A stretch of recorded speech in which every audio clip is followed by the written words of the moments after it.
Amigos oyentes del Punzón, tengan ustedes muy buen día. Regresamos nosotros con nuestros especiales, nuestros podcasts que hemos ya institucionalizado en este medio. Escuchamos de fondo a la agrupación norteamericana Wet Wet Wet con esta canción que se llama Love is All Around, que hace parte de la banda sonora de la película Cuatro bodas y un funeral. Don Ricardo, don Romilio, muy buen día. ¿Cómo están ustedes? Hola Román, muy buenas tardes. Romilio, buenas tardes, y también un saludo muy especial a toda la audiencia del Punzón Podcast. Hoy, saludemos primero a nuestro compañero Romilio Rodríguez. Muy buenas tardes a toda la audiencia. Buenas tardes, Ricardo, Román. Bienvenidos a todos a estos especiales. Muchas gracias, Romilio. Y entremos en materia, Román, sí, compañeros. ¿Por qué este tema, Román? Bueno, es que hemos visto que uno de los negocios, uno de los, medios económicos que más se ha visto afectado por esta situación que afecta al mundo es el cine, ¿no? Entonces hoy vamos a hablar de cine, por eso precisamente la banda sonora que escuchábamos al inicio.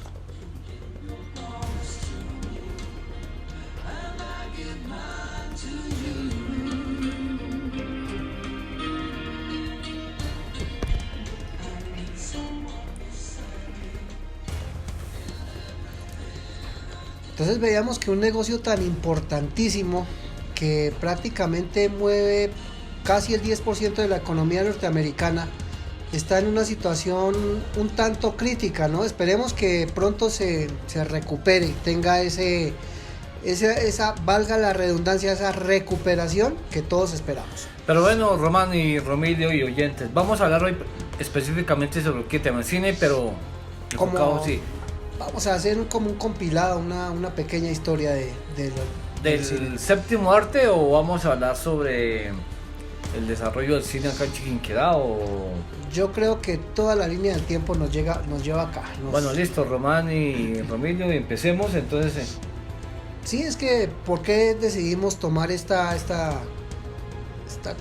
iniciativa? Esta dura y difícil decisión. Porque un día como hoy, en el año de 1919, se presentó como un hito histórico en la historia del cine, y fue la creación de los estudios United Artists, uno de los principales y referentes estudios en Estados Unidos hasta mediados de los años 80. ¿Qué fecha es hoy? 5 de febrero. 5 de febrero del año 2021. ¿Quién está de cumpleaños? ¿No? Cristiano Ronaldo, hombre. Sí. Sí. Y en Tevez. Sí, Tevez. Carlos Martínez Tevez. Y yo. Felicíteme. Felicitaciones. Muchas gracias. Sí, entonces estos estudios que fueron creados por Charles Chaplin, Douglas Fairbanks y Mary Pickford, allá en el año 19, cuando ellos vieron que no querían trabajar con estudios, sino que querían una independencia, y lanzaron la película La Quimera del Oro. Y fue un golpe fundamental para el mundo del cine, y vinieron otras películas que ellos patrocinaron. Más en Latinoamérica se acuerda más la gente de la Vuelta al Mundo en 80 días, que fue protagonizada por David Niven y Cantinflas, ¿no? Sí, señor. Pero Román, retomemos un poco. United Artists es una productora de cine. Se crea en Hollywood, en Los Ángeles, California, donde allá llegó Charlie Chaplin. Mary Pickford es canadiense y Douglas Fairbanks es director norteamericano. Ellos se unen buscando ¿qué?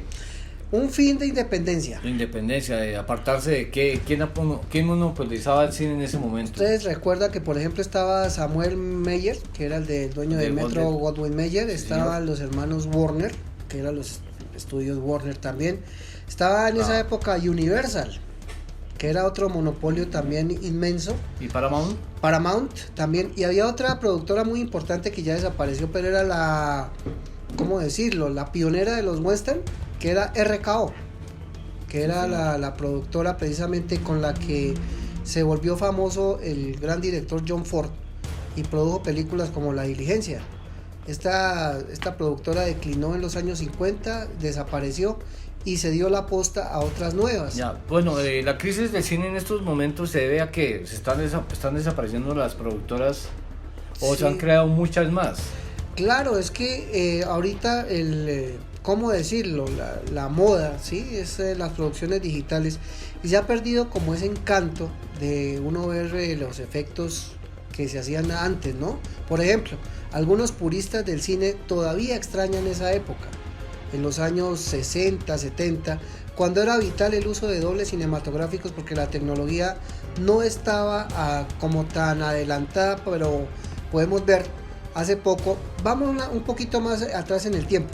Por ejemplo, cuando hablamos de la película King Kong, los efectos especiales eran adelantadísimos para el año 33, pero alguien que los ve ahorita dice, no, eso es un muñeco que lanzaron. Entonces ahorita estamos cada vez más cerca de la perfección, ¿sí? ¿Qué pasa? Todo es digital, esto aumenta los costos de las películas. Si la gente no va a las salas de cine, obviamente va a haber como un poquito de desequilibrio. Claro, y además que esto por lo que la televisión, las grandes productoras como Netflix Sí, y señor. otras están haciendo pues series, alta producción, y eso hace que la gente pues no vaya a los cines o compren el CD pirata en la calle. En fin, Ya. son muchos No, los... Sí, las plataformas de streaming. Sí, desde que entró prácticamente Betamax, de ahí para acá empezó a bajar. No, mire, yo creo que el problema del cine, digamos, remitamos al caso de Colombia. En Bogotá era una ciudad que tenía muchas salas de cine, pero eran todas regadas en la ciudad y eran todas, digamos, que a la calle. Me acuerdo tanto que desde los años 80 pues se inició una campaña porque estaban que cerraban teatros en el centro y en el norte de Bogotá, que era donde estaban la mayoría de ellos, y iniciaron una campaña hablando sobre ese riesgo que estaba corriendo el cine, que se están cerrando los teatros y el cine iba a desaparecer. Lo que pasa es que me parece a mí, la gente no concibió la idea que no se estaba acabando el cine, sino se estaba transformando. Sí, exacto. Entonces los teatros pasaron de la calle, pasaron a los centros comerciales. Pero yo creo que la afluencia de público a los teatros para ver películas cinematográficas no ha disminuido, al contrario, ha crecido considerablemente. Los canales de streaming, ¿qué hacen? Llegan a competir con ellas, sí, es una competencia. Pero los tiempos de hoy dan para eso y para muchas cosas más. Me parece que a los teatros de cine, hablo caso Bogotá, funciones, usted va a cualquier centro comercial donde hay un teatro, son funciones donde se llenan a cualquier hora del día y cualquier día. Antes, cuando yo era cine, la gente dedicaba los fines de semana. Y los teatros eran llenos sábados y domingos, viernes, sábados y domingos. Hoy en día uno puede ver, o hablemos de antes de la pandemia, uno veía teatros llenos martes, miércoles, jueves.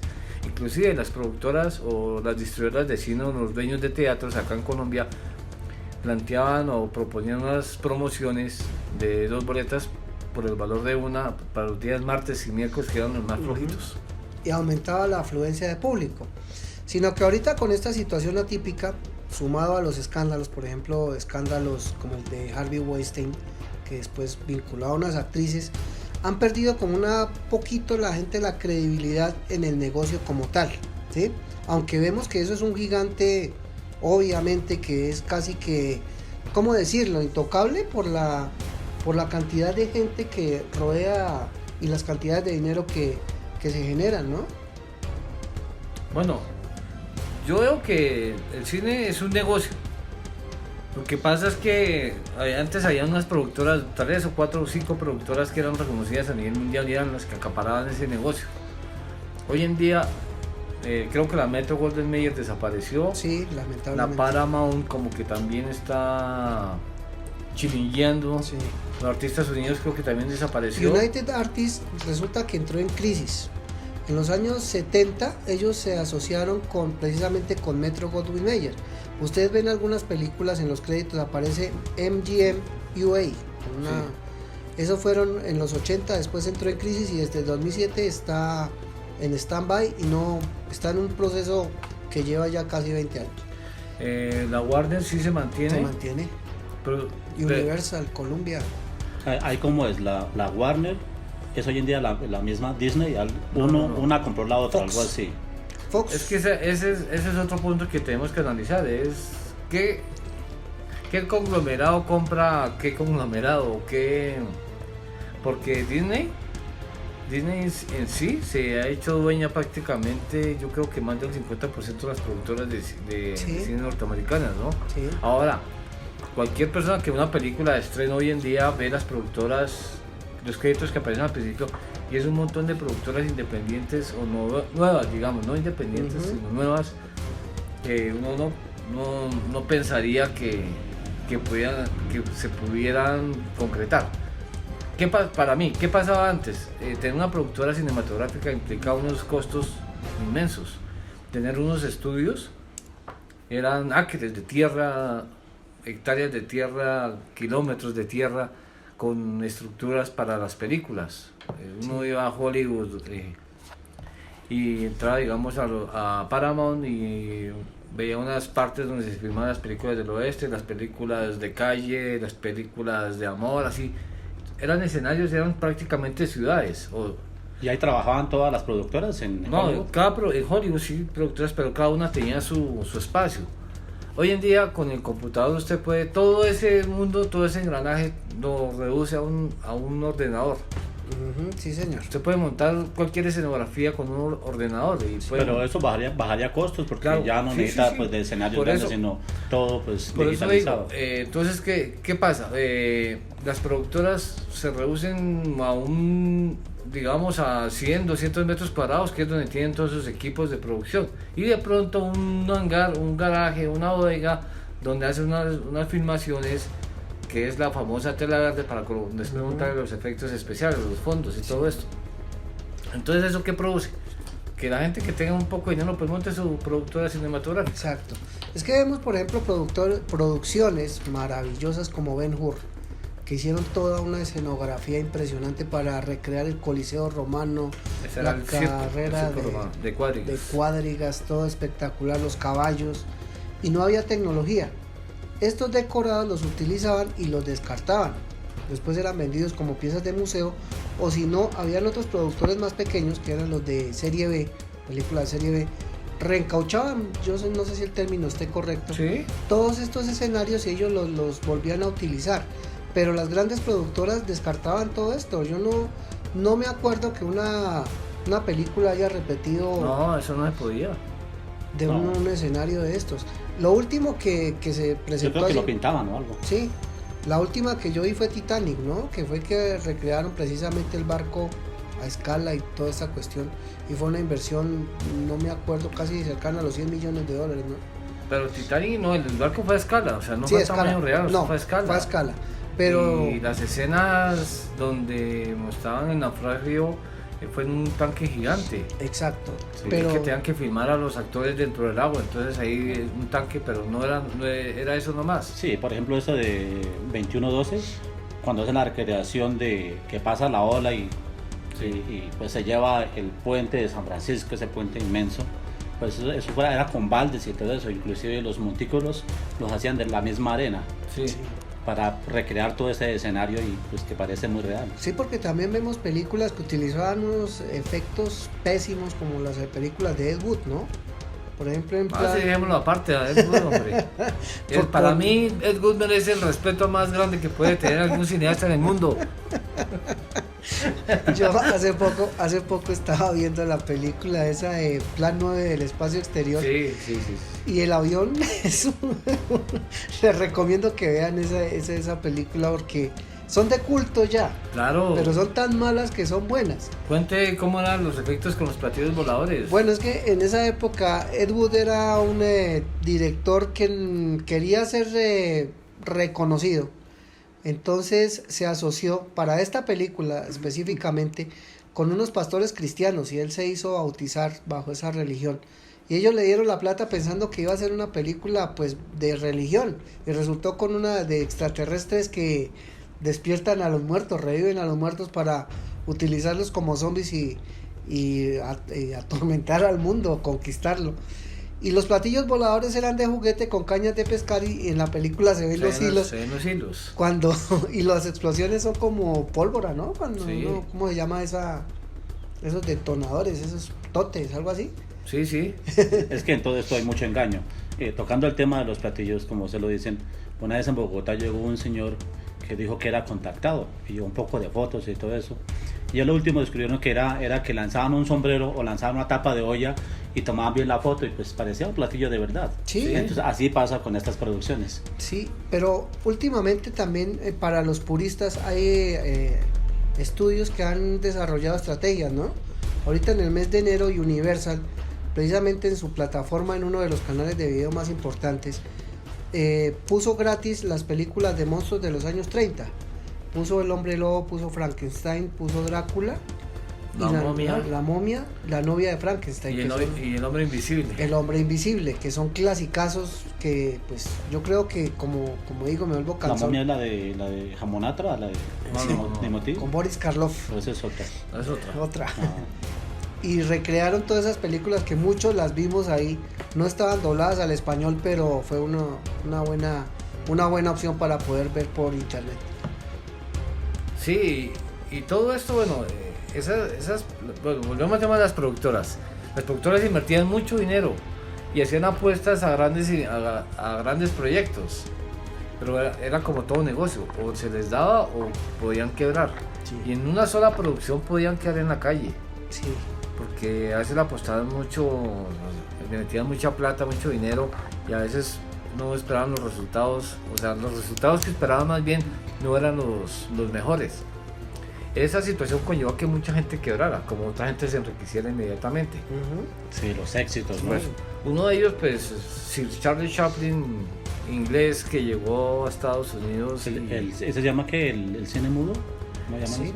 Él era Charles, humorista, el vagabundo. Charles el vagabundo, sí. Sí. Sí, hacía humor, pero... El humor mudo, algo así, que no Sí, se sí, habla. sí, sí. Y el hombre, pues, hacía humor, pero también tenía su parte crítica, de crítica social. Veamos la película El Dictador, por ejemplo. espectacular. La misma Quimera del Oro. Sí. Candilejas, Candileja, sí. muy buena también. Y entonces, perdón, no sé, él tal vez le supo, como decimos popularmente, le supo pegar al perro, y sí, o sea, él fue aceptado, las películas, de hecho hoy en día una película de Chaplin es un clásico, llámese como se llame, simplemente el hecho de aparecer ahí, Charles Chaplin, pues ya se convierte en una película de culto, y a él le fue muy bien. Sí. Él inclusive ayudó a mucha gente también y llevó compatriotas a Hollywood a que desarrollaran sus programas, su profesión como actor, como director, como productor, como maquillador, como jefe de vestuario, Directores. como director, tantas cosas, y le abrió la puerta a mucha gente.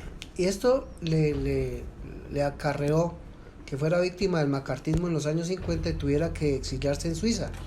Por Sí, pero eso, ya estaba en el ocaso de su sí, carrera, ¿no? ya pasaba los 60 años, él murió en el 77 a los 78 años. No, y él es reconocido a nivel internacional como la máxima figura del humor en el cine. Sí. O sea, es Charlie Chaplin y de ahí para abajo.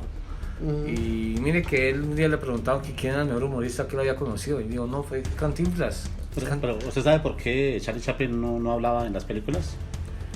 ¿En qué año se filmaban las películas de Chaplin? ¿Usted sabe por qué no hablaba? La primera película creo que fue en 1912. Entonces en esa época era cine mudo todavía. Sí, claro. Es que la Pero primera... espere que nos Antes de que se me vaya la broma. nos responde. Nos Es diga. que el cine mudo de Charlie Chaplin es porque dijeron no Charlie Chaplin. Ah, porque si mal no estoy, la primera película que él habla, que hay sonidos en esa película es una del año 39 antes del Gran Dictador, que él es un obrero de una fábrica.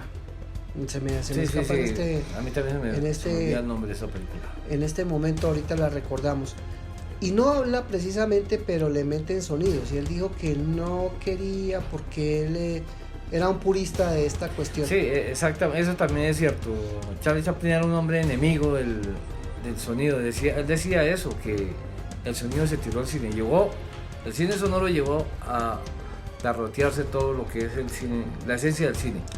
Entonces él no utilizaba el sonido. Tiempos modernos. Tiempos modernos, sí, señor. Pero ustedes recuerdan Sí, también sí. El discurso espectacular que dio en El Gran Dictador, que todavía es referente para muchos cineastas, para que tengan como un poquito de reconocimiento, que quieren ser reconocidos, toman como este discurso para cualquier estudiante de cine, eso es un referente. Exacto, El sí, discurso en esa película. Sí, entonces esto lo motivó. Pero hay otra como experiencia que él tuvo, no sé, que una vez estaba Geraldine Chaplin, su hija, y le envió a Benny Hill unos boletos de avión para que él fuera a Suiza. Entonces Benny Hill, que era un cómico que muchos consideraban que era de muy mal gusto. No, Benny Hill es una institución completa en el, pero en el recuerda humor que, inglés. Ay, recuerda señor. que en los años 50 él trabajaba en la BBC. Sí. Y le llegaron cartas de censura y él tuvo que irse para otra productora que era pequeña, que era Thames. Y ahí fue cuando se disparó totalmente alrededor del mundo. Entonces le llegaron los dos boletos de avión para que... No, no era Time, ¿no era Támesis? Tames, sí. Támesis. Tames. Entonces él se fue para Suiza y allá tenía una habitación Geraldine Chaplin, donde la casa donde vivía Charles Chaplin. Le dijo, mire, mi papá conserva toda la colección de sus películas desde el 55 hasta el 75. Entonces el otro se quedó pasmado porque no pensaba que un clásico del humor pudiera ver a un humorista que era para muchos, ¿cómo decirlo?, vulgar. No, no era vulgar, para mí era un clásico. Ver Benny Hill, eso era un... Por ejemplo, a muchos nos prohibían ver Benny Hill. Porque había unas escenas un poco fuertes, pero no eran fuertes, no era nada de morbo.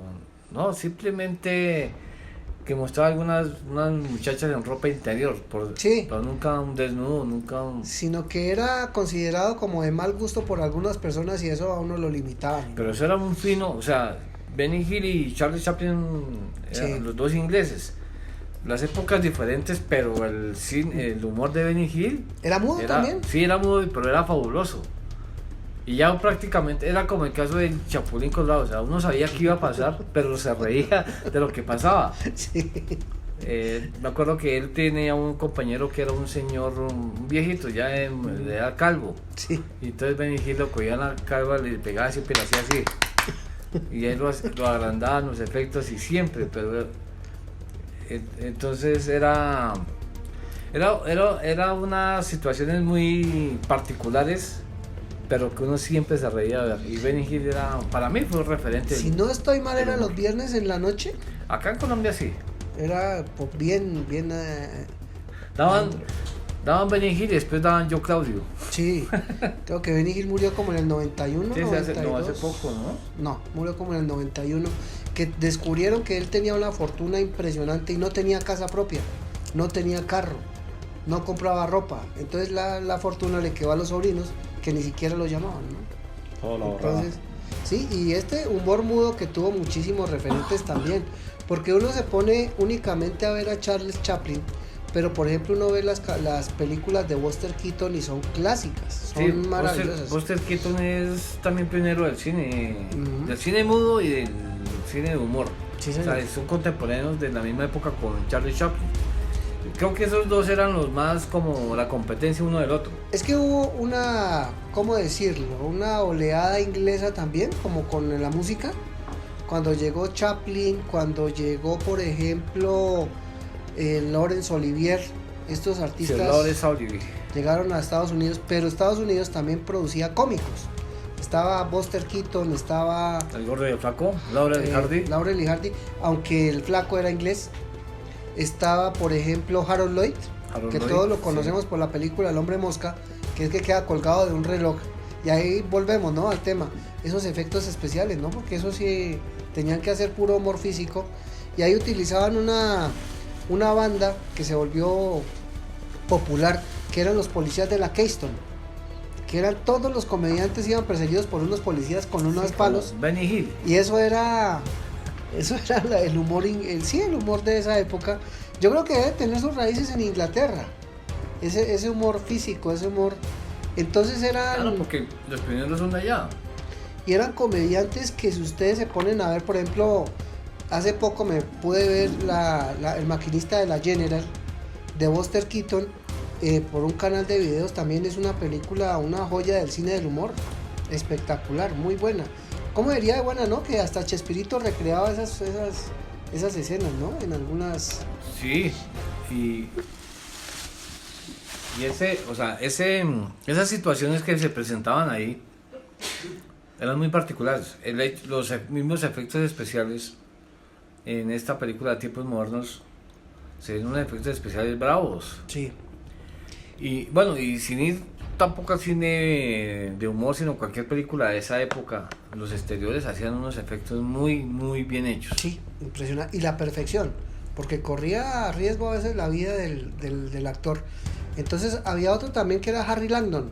Él se volvió famoso por proyectar a actrices como Joan Crawford. Ella empezó haciendo películas mudas de humor con este señor, sino que no tuvo tanta relevancia. Él murió en los años 40 y no fue como tan importante, tanto en el humor como para la proyección de nuevas figuras. Él no es que suene mucho sí. En la historia de principios del siglo XX. Sí, había otro que era muy famoso también, que era el gordo Arbuckle, Roscoe Arbuckle. No lo conocí. Él no tuvo tanta fama porque él empezaba con las películas mudas y tuvo una situación que él hizo una fiesta en su casa y en esa fiesta murió una actriz que se llamaba Virginia Rape.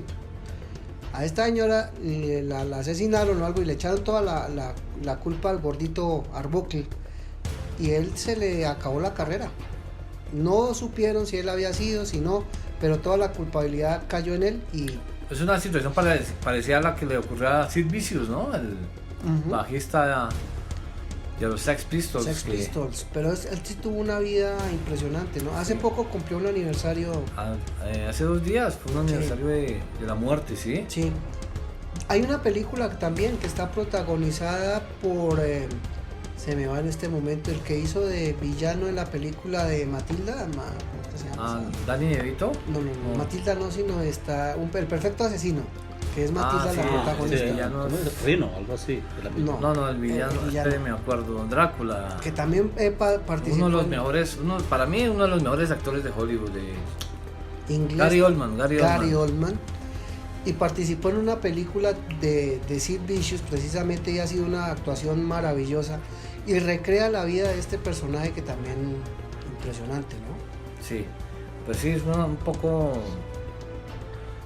comparar, ¿no? Las dos situaciones del gordo y de Sid Vicious, que Sid Vicious fue acusado de haber matado a la novia, la apuñalada y no se acuerda de nada. No. Una fiesta que hicieron. Y luego se suicida. Sí. Pero se suicida cuando sale de la cárcel. Sí, pues que... dicen que se suicida, pero pues es que una sobredosis. Hay una versión. Llegan y dicen que él no se acuerda, lo llevan a la cárcel. Sí. Alguien pagó, que fue precisamente Phil Spector, el que falleció hace poco, también acusado de asesinar a una actriz. Él fue el creador del muro del sonido, ¿no? Sí. Entonces Phil Spector paga como $1 millón, no recuerdo bien. Creo que eran 10,000 libras. Sí, por la fianza. Sí. Él sale y dice que va a hacer una fiesta. Se van a la fiesta y le dice a una amiga que lo inyecte, que él quiere. La amiga dice que no. La mamá lo inyecta. Mamá fue. Y le mete una sobredosis, lo mata. Sí, como para 20, para trabar como a 20. A 20. Él muere y pues queda en el olvido prácticamente, ¿no? Y empiezan a salir ya situaciones de su vida cuando era joven. No, es cuando ya pasa de ser el músico controversial, el músico loco, a convertirse ya en la leyenda. Exacto. Y en el 94 es cuando muere la mamá también de una sobredosis. Sí. Bueno, pero retomemos el tema del cine, entonces... Sí, señor. Épocas doradas del cine, principios del siglo XX. Ya recordemos que ya pasando del cine mudo al cine sonoro fue una película, precisamente hablábamos en un pasado podcast de la situación que se presentaba de racismo en la gran pantalla, ¿no? Entonces llega en el 28 la primera película sonora que se llamó El Cantor de Jazz, ¿no? El cantante de jazz, ¿en 1928 o en el 18? No, 28. Bueno, 28. Entonces el protagonista es Al Jolson, que es un judío, y le pintan la cara de negro para que parezca un afrodescendiente. Venga, esta película Dallas Wings. ¿Esa película fue la primera película en color entonces? No, la primera que ganó un Oscar. La primera que ganó un Oscar, sí.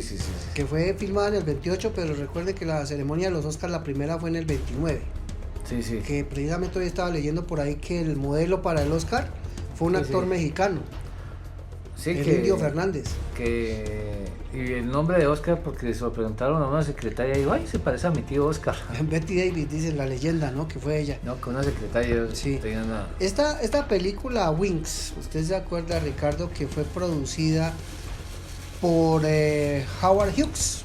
Howard, el multimillonario. Para esa película, Gladiador. sí, Hughes compró tantos aviones que era la tercera fuerza aérea más importante del mundo. ¿Sí? Ahí se proyectó un actor que era jovencito, que era Gary Cooper. Cupertino Garay. Y también la sensación de los años 20, que era Clara Bow, una actriz que también tuvo un destino como trágico, porque murió pobre en los años 60 después de haber sido la flapper por tradición, que todo el mundo se acuerda, que algunos dicen que se basaron en hacer la caricatura de Betty Boop en esta actriz, ¿no?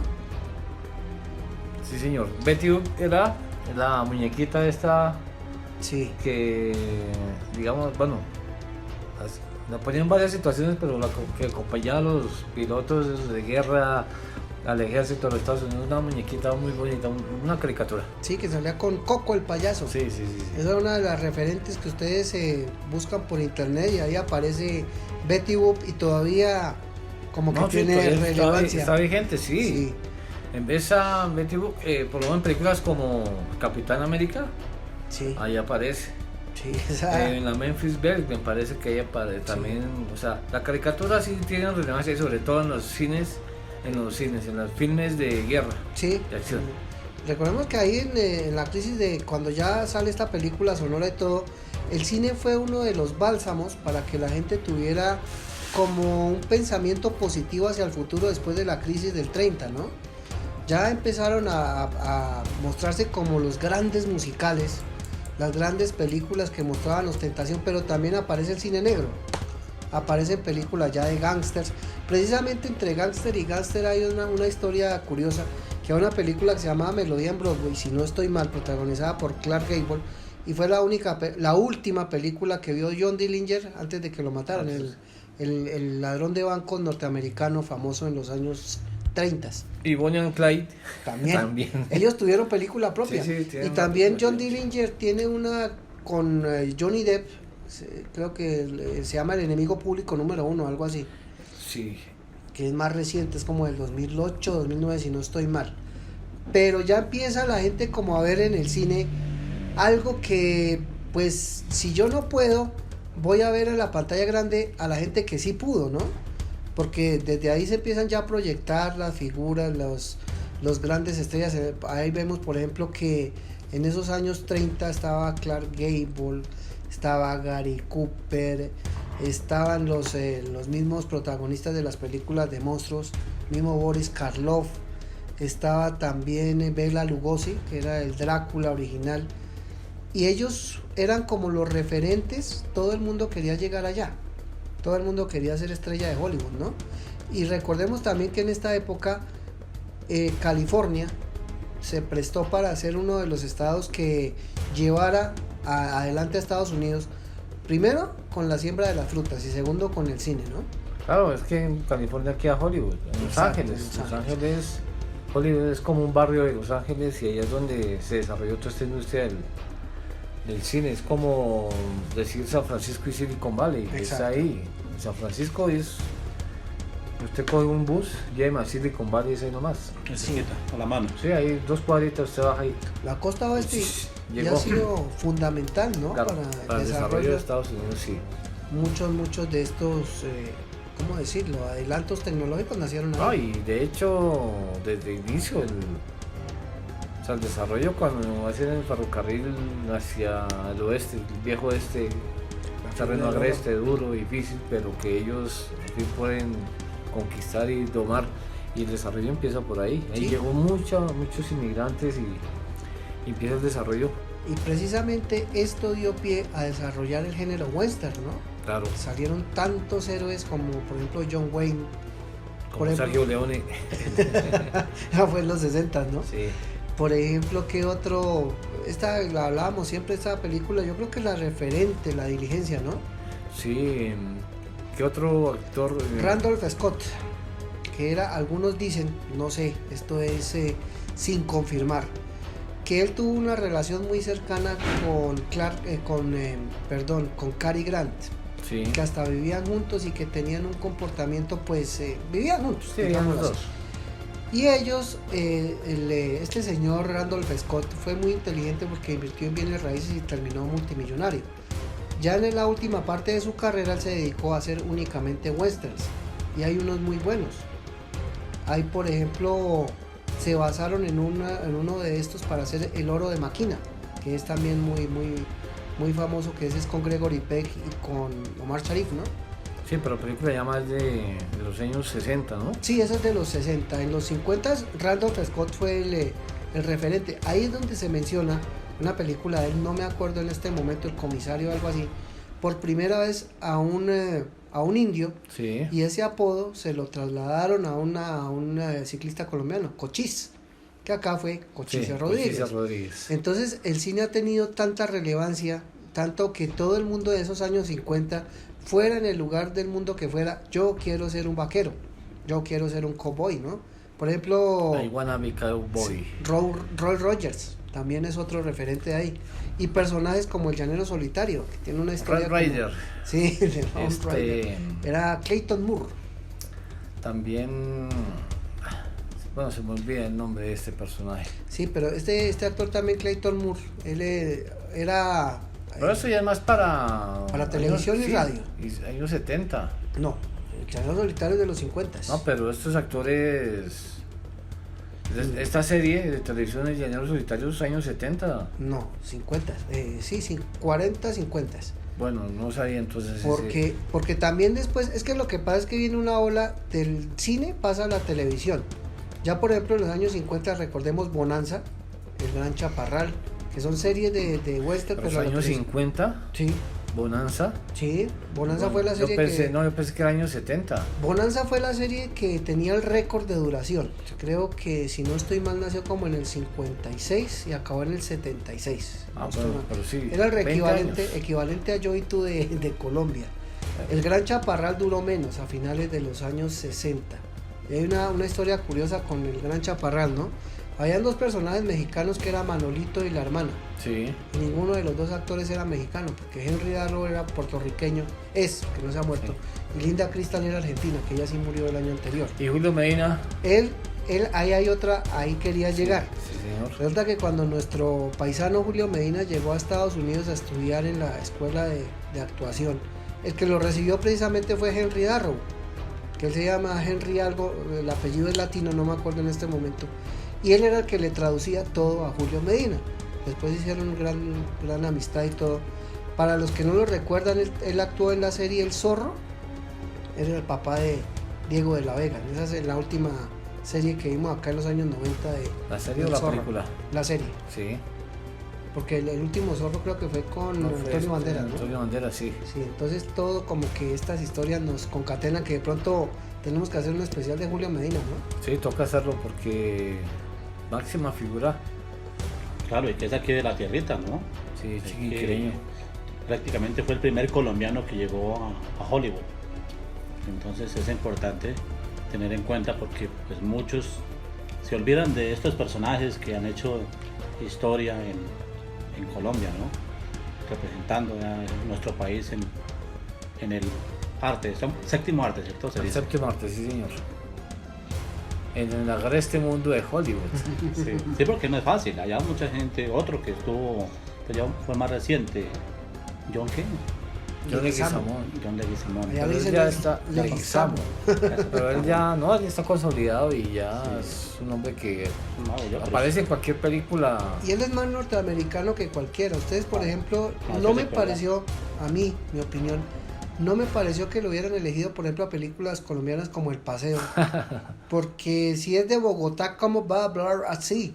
Entonces, es mi opinión y fue una de las películas más vistas en el país y todo No, eso. yo creo que lo traen es precisamente por ese lo que él representa, ¿no? Un colombiano en Hollywood que triunfa en Hollywood, porque él triunfa, él Sí. es reconocido, él sí se codea con las grandes estrellas. Y para hacer repunte también en la parte económica. Sí, porque- claro. Claro, o sea, porque eso representa un gancho importante en el tema económico y cualquier persona puede ir a ver esa película simplemente colombiana y con un actor colombiano que triunfa en Hollywood, pues sí, uno va y ve, o sea, la película sí fue un éxito en taquilla, sí, eso no cabe la menor duda, dirigida por Don Dago García. Y un éxito en el mercado pirata, ¿no?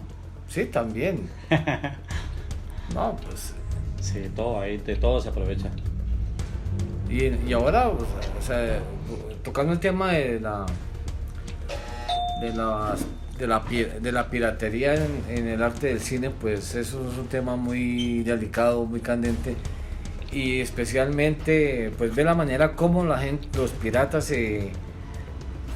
encuentran la forma de piratear películas, piratear producciones recientes que a juicio de cualquier persona son difíciles de conseguir, pero no sé cómo hacen ellos, y sí lo logran piratear películas, y eso para ellos representa una gran ganancia. Sí, señor. Si no las pirateaban. Sí, es que antes era muy difícil, precisamente por esto, ¿no? De que, bueno, existía una situación que la tecnología no daba para eso, las películas del rollo, las películas de carrete, todo esto. Pero ahora resulta que por la tecnología ya no es difícil conseguir una película del año 32. No, obviamente que no, pero bueno, cuando el cine, o sea, las películas de estreno antes se estrenaban, digamos, en Colombia, para poderla ver tocaba ir a un teatro, ir al cine allá. Sí, señor. Lo que a mí me asombraba era la manera como los piratas podían acceder a esas producciones y de pronto sacar la copia prácticamente al mismo día del estreno. Sí. Pero muchas veces, ¿qué pasaba? La gente iba a los teatros, llevaban una cámara y se ponían a grabarlo de la pantalla grande. Y esas eran las copias piratas. Exacto. Pero hoy en día, cualquier producción, llámese como se llame, título que sea, la productora que sea, ya se consigue la copia pirata, sí, en fácil, o sea, en alta resolución. En alta resolución, exactamente. Y también se consigue, como hablamos al principio, los canales de streaming pues tienen sus producciones propias. Esas también se consiguen de una manera fácil y sencilla. Sí, claro. Es que, por ejemplo, había una película, les cuento una experiencia alguna vez cuando yo estaba estudiando. La quería ver, que es una producción de 1969 que se llama Johnny cogió su fusil, que es de Dalton Trumbo y es protagonizada por nuestro amigo David Starsky, perdón, por Hodge, estaba David Toll, y también de Sutherland, Donald Sutherland.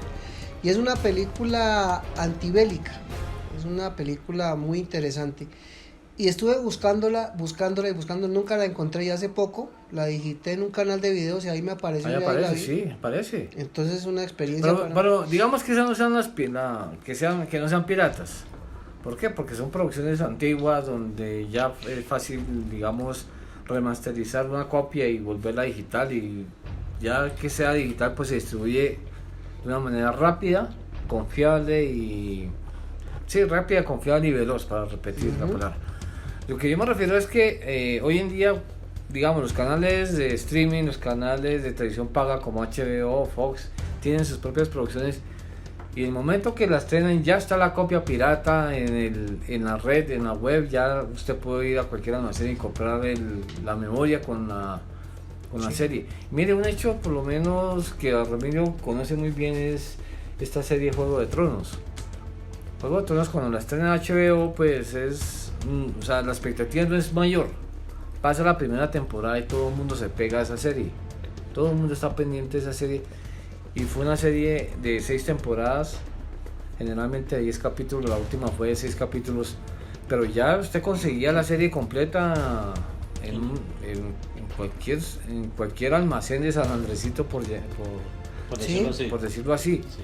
Pero es una manera, o sea, ágil que los piratas pueden conseguir ese tipo de copias. Sí, pero para que esto sea posible es porque tienen la persona que le pasa la producción, y rápidamente pues eso genera un mercado negro de mucho recurso. Claro, entonces cualquier persona viendo el Juego de Tronos que hubiese visto la última temporada, la 6ª temporada, ya se sabía antes de empezar. Ya se habían filtrado algunos algunas características del primer episodio. Pero ya pasa el primer episodio, ¿qué ocurre? Ya la gente conocía el final. Ya entonces nos hablaban, inclusive hacían encuestas y decían, mire, va a pasar esto, ¿usted cree que esto va a pasar en Juego de Tronos? ¿Va a pasar esto? Y aún así no perdió vigencia, no obviamente perdió que no. audiencia tampoco. Como una producción, sino que el final estuvo como... un poco acelerado y bueno, pero sí, la producción obviamente, la expectativa de la gente fue mayúscula y se mantuvo. Sí. Inclusive empezó baja y terminó con una... que al final no se haya decepcionado al público por la manera como la acabaron es diferente, pero que ya usted, digamos, antes de que HBO estrenara el último capítulo, usted ya sabía que iba a pasar ahí. Sí, es que por ejemplo eso lo vemos de que uno se tiene que adaptar a los cambios tecnológicos. Hay una película, esa es del 99 si no estoy mal, que se llama Boogie Nights. Boogie Nights, sí, y precisamente nos muestran esto en el cine para adultos que pasó en California, cuando todo era con cámara de 8 milímetros. Llega el Betamax y el director mejor dicho, dice que no cambia y ve que esto es valga la redundancia, un cambio significativo porque todo el mundo va a acceder a películas en su casa y él tiene que llegar a cambiar al Betamax. No, pero no, es que también.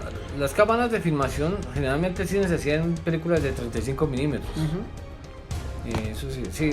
Un casete grande, ¿no? No. Eso se llama celuloide, la cinta. Entonces la marcaban ahí y eran una carrete de las cámaras de fotografía, las cámaras reflex. Cuadro. No, era el ancho, 35 milímetros, 3,5 centímetros. Eso era, ahí se filmaban. El 8 milímetros fue como un siguiente paso, que fueron cámaras más pequeñas, más fáciles de manejar y todo eso. Mejoran calidad. Pero entonces los formatos ya aparece el formato Betamax, aparece el formato VHS, que son formatos alternos al cine, sí. La película, a verla usted en el telón. Y por eso tal vez cuando al principio de este podcast les decía que en los años 80 hablaban de una crisis del cine, era también parte de eso, de que la gente decía, llega el Betamax, llega el VHS, ya la gente va a ver sus películas en la casa y ya la gente no quiere salir a ir al cine. Exacto. Y lo que yo decía, eso no hacía parte de una fatalidad para el cine, de una crisis, sino al contrario, era una transformación. Sí. Claro. Y lo que vemos hoy en día es que el cine es una industria que se fortalece, de pronto con la pandemia opaca un poco, pero es una industria que se fortalece día a día. Sí. Y mire, el caso colombiano. El caso colombiano, antes una producción colombiana se veía una película, se veía El taxista millonario y el inmigrante latino que Don Gordo me comía y se veía después, no se volvía a ver películas. No, ahorita además hay más de 40 producciones. Hoy en día, productoras. Películas en Colombia. Entonces volvemos a lo que pasó en Hollywood o lo que ha pasado. Cualquier persona que tenga un buen equipo, un buen espacio para su estudio, es productor de cine. Es que son cambios, primero del cine mudo al cine sonoro, cine blanco y negro al cine en colores. Después ya la tecnología, la alta definición, cuando llegó el Technicolor, que fue algo muy curioso, ¿no? Cuentan los historiadores del cine que una de las primeras películas que utilizó estos efectos fue Por quién dobla las campanas, basada en el libro de Hemingway, que ahí era protagonizada por Gary Cooper e Ingrid Bergman. Y para el color, los maquillistas no estaban acostumbrados a que la cámara precisamente captara los colores como eran, y los llenaron tanto de maquillaje que si usted ve esa película, todo el mundo dice, parecen estatuas de cera. Pero venga, mucho maquillaje. El Technicolor es la técnica de color en el cine. Sí, señor. Pero es que antes las películas pintaban los negativos, sí, le echaban color, cogían, filmaban y cogían a mano. Sí. Imagínense ese trabajo. De igual manera las películas de dibujos animados, las primeras películas de dibujos animados era cuadro a cuadro dibujado. Sí. O sea, imagínense la calidad del artista, la paciencia, unas películas que duraban 2, 3, 4 años para poderlas hacer. Por ejemplo, hay una historia precisamente en cuanto a eso, que decían que Walt Disney, cuando iba a hacer Blancanieves, trajo animalitos silvestres y los puso en el estudio para que los dibujantes, que ellos no eran caricaturistas, eran artistas, vieran cómo eran los movimientos de los animalitos para que ellos pudieran dibujarlo precisamente como era, ¿no? Y vemos que fue la primera película de dibujos animados que ganó Oscar y era una, ¿cómo decirlo? Una utopía, uno pensar que se pudiera realizar una película de esas, ¿no? Claro que sí, Román. Pero mire, vean la diferencia. Blancanieves, ¿de qué año es? 39. 1939. La calidad de la gente que trabajó en esa película. O sea, un dibujante de esas... Eran muy buenos. Claro. Más diestros en el tema. Eran artistas. Eso tenían su mesa de dibujo y generalmente ellos pintaban en acetatos. Cuadro a Pintaban cuadro. En acetato y lo movían, entonces lo levantaban y parecía, ahí se ve la acción del movimiento. Claro. Pero entonces, tomar usted una figura, darle el movimiento de cuadro a cuadro, darle los colores, darle fondo, que se mueva, si se mueve, si va corriendo, la figura tiene que estar moviendo los pies, Sincronizada. el Y fondo que sea también a tiene que ir escala. cambiando, exactamente. Escala que si es de perfil, que no pierda la misma apariencia. Exactamente, O sea, todo eso es una dinámica muy brava que se... De admirar. Y esa es gente que yo sí los admiro realmente. Hoy en día el solo computador hace eso. Todo. Lo que hablábamos, en el computador usted puede construir un estudio de las magnitudes de Ben-Hur. ¿Qué año fue Ben-Hur? 57. 57. Y lo puede meter en un ordenador. A Y usted está en la propósito, sala ¿no? de su casa, no pasa nada. Lo interrumpo, Ricardo, a propósito, la última sobreviviente de Ben-Hur murió ayer. Sí, señor. La actriz israelí. Ella murió a los 89 años, ¿no? Ya ¿Cómo se llamaba? No me acuerdo Sí, yo en supe este también, momento. pero no me acuerdo el nombre Sí, de ella. ya había muerto Charlton Charlton Heston, Heston. Entonces damos de tarea para los Charles oyentes. Boyd también ya había muerto. Ahí Lawrence Olivier actuó ahí. No, hay Jack Hawkins, que también protagonizó El puente sobre el río Kwai, el que hacía de emperador. Y hay un remasterizado de Ben-Hur en estos días. Sí. Yo lo vi, pero vi un pedazo, pero no me pareció absolutamente nada gracioso. Mire esa película, por ejemplo, cómo recrean la muerte de Masala. Masala es un cuadriga que le da fuerte Sí, a Ben-Hur. sí, Y Ben-Hur, pues, bueno, pues se van y él se cae y le pasan los caballos por encima, se pasan todos los caballos por encima. ¿Cómo pueden recrear una escena de esa calidad, con esas características, en una película de 1959? Pues porque es una barbaridad. Claro. Eso es un trabajo muy bien hecho. No es tan y en fácil. una sola toma, porque cuánto Sí. valía esa toma la carrera de cuadrigas, ¿no? Cuando salen volando, cuando se estrellan, Claro. cuando vuela por encima de las otras. Ahí estaba, como decimos, en riesgo la vida Sí. del actor. Ahora, con los adelantos de hoy en día en el cine, ¿qué puede pasar? O sea, una película, digo que con muchas tomas, con muchos enfoques, pues no puede resultar muy llamativa. ¿En qué se puede enfocar un cineasta para hacer una película hoy en día y que sea un éxito? ¿Ustedes qué creen? ¿Qué puede pasar ahí? Pues antes por lo menos tendríamos efectos, teníamos un muy buen guión.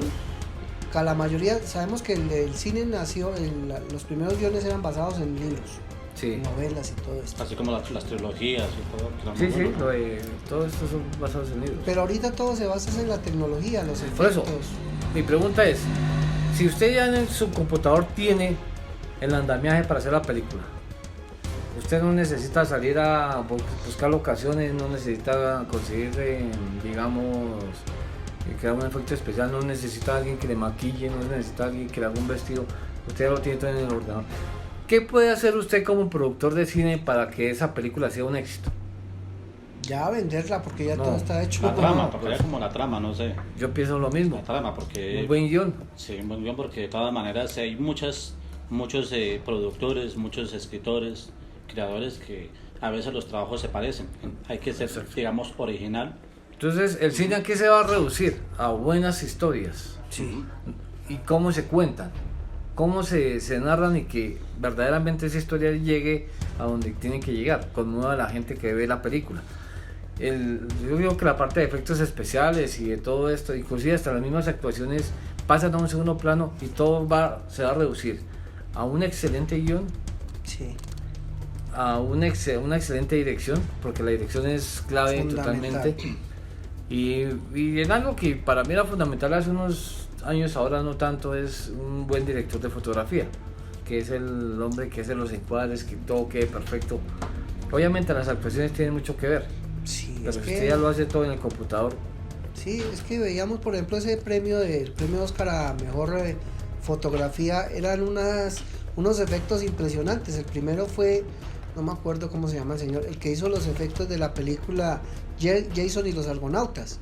cuando se pone el gigante, cuando se ponen los esqueletos a pelear, que eso uno decía, ¿cuándo? ¿Cómo? Ahorita a muchos les puede parecer ridículo, pero para la época era la llegada del hombre a la luna cinematográfica, ¿no?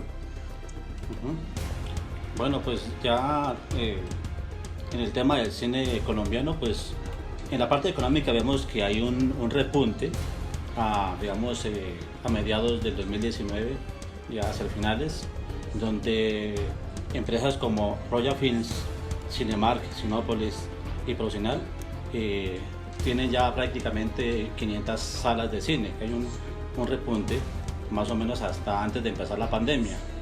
Ahí donde se baja, digamos, el ingreso. Falta Cine Colombia. Claro, Cine Colombia también, sí. Pero entonces, sí, todos ellos tienen más o menos unas 500 salas. Pero empezando la pandemia, eso se baja prácticamente al 98%. Ahorita estas mismas empresas, las anteriores que mencioné, excepto Cine Colombia, inician pues proyectando películas con las medidas de bioseguridad y todo eso, pero Cine Colombia no va. Dice que hasta que estén mirando, posiblemente hasta mitad de este año.